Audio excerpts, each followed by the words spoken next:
শিবের দুহিতা তুমি আস্তিক জননী দেবী আয় মা ছাপানের আসরে দেবী আয় মা।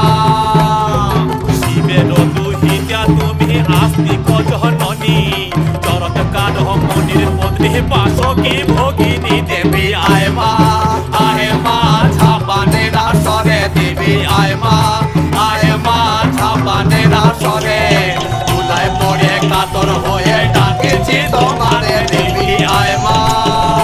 আরে ঠাকুরি বসিয়া আছেন হিন্দু মুসলমান, আরে ঠাকুরি বসিয়া আছেন হিন্দু মুসলমান।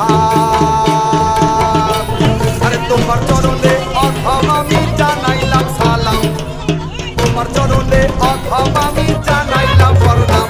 হে মা যতে বসো সরে সতী, হে মা যতে বসো সরে সতী।